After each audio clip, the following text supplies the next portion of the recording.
This video is part 2 in the series of building this entire guitar. In this one we're focusing on the body, doing all things shaping, carving, belly carving, and a nice magnetic no screws cavity cover.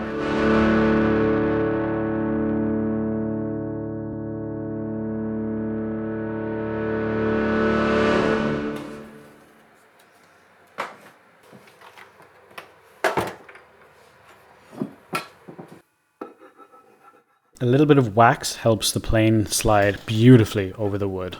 And for this, I've decided to go with some African mahogany, which is a classic choice for this style of guitar. And that's going to be paired with a maple top.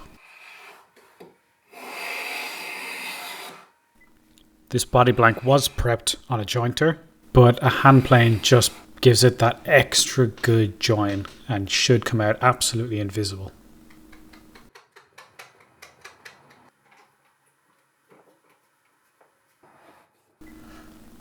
These two clamps that are on the joint itself serve only to align the two boards. So once it's all glued up, I can take them off and yeah, it's all nice and compact and I can move on to the top.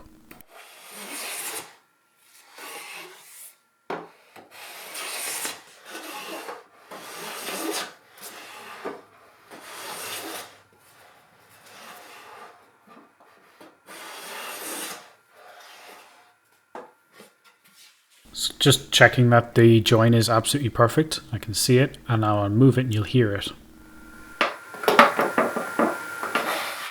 That is the sound of a good joint.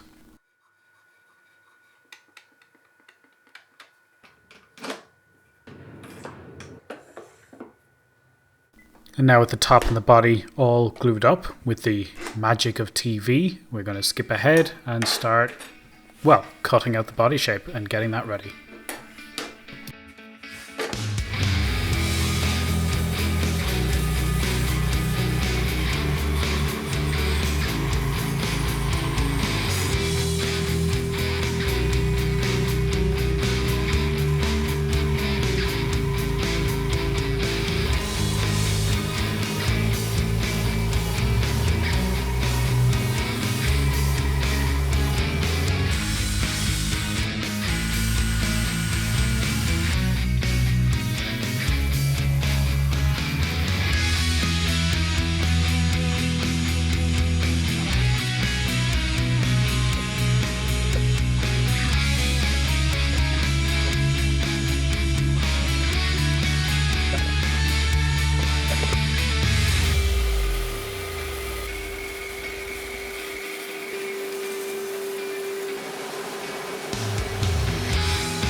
So what you just saw there was me using my CNC as an overhead router to route in the angle for my neck. And now I'm putting on the neck pocket.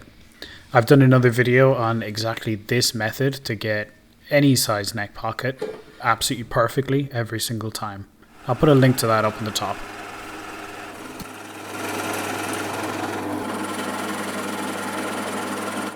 Now some of you may notice that I'm not doing a traditional Gibson style tenon on this guitar. I don't like those tenons, those straight tenons. I just Well, I just don't like them. So I always do what I call a full tenon, or very similar to a bolt-on style neck pocket. I always make sure to use the biggest router bit that I can to do most of the work here whenever I'm doing pockets. And I will come back in later with a smaller router bit with a tighter radius effectively to just flush in the ends and get those radii nice and tight at the corners. And that matches my neck. And now that the neck pocket is complete, we need to test it, and then we can start moving on to the other cavities and start putting this guitar on a bit of a diet.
Now that's the bulk of the cavities done. Move on to drilling some other holes for the bridge and, well, for the pots and electronics and all that.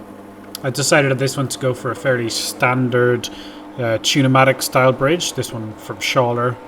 Really nice bridge. I've used it a lot. And yeah, gone for a slightly simplified control layout here as well. 2 volumes, 1 tone, and a switch. Nice and clean.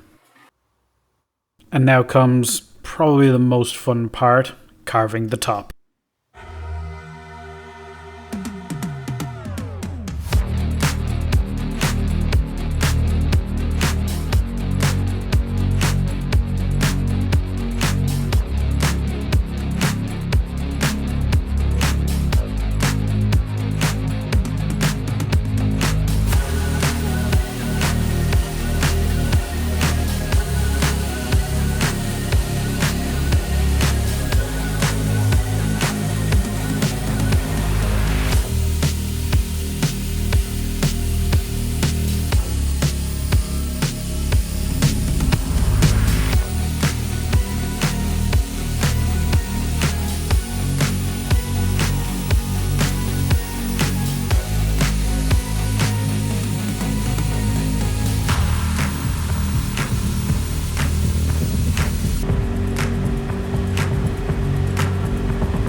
Right, so the angle grinder is taking care of probably 90% of the work, and I just need the orbital sander now to just smoosh everything together really nicely, and yeah, get into the edges around there, get a little bit of a recarb going on.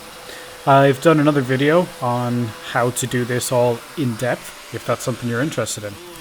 But the most important thing is right here, at the very last stage. This is 320 grit, my finishing grit. And you can see I'm just kind of bouncing out to the edge of this. Just getting rid of that pencil line, which tells me I'm down to depth. And then it's time to do the same thing again for a belly carve.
And there's really not that much left to do now.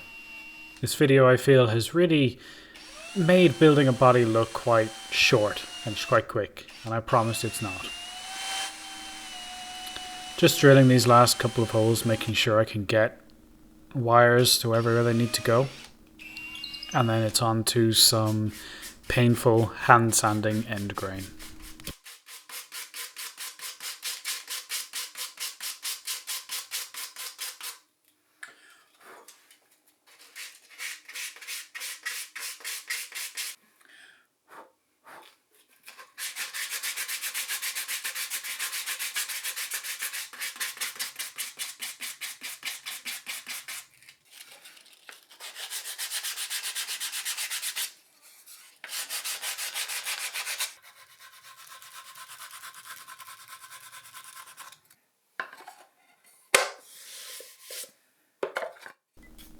And we'll finish this video on a bit of a high. I'm wetting the grain here, which will raise the grain, give me a better staining and a better overall finish. But unfortunately, you're not going to get to see what this final top look will be. You're going to have to wait for the next video for that. Thank you very much for watching. Make sure to hit the like button, the subscribe button, and stay tuned for the third and final part of this build series, where you will actually see how it all comes together.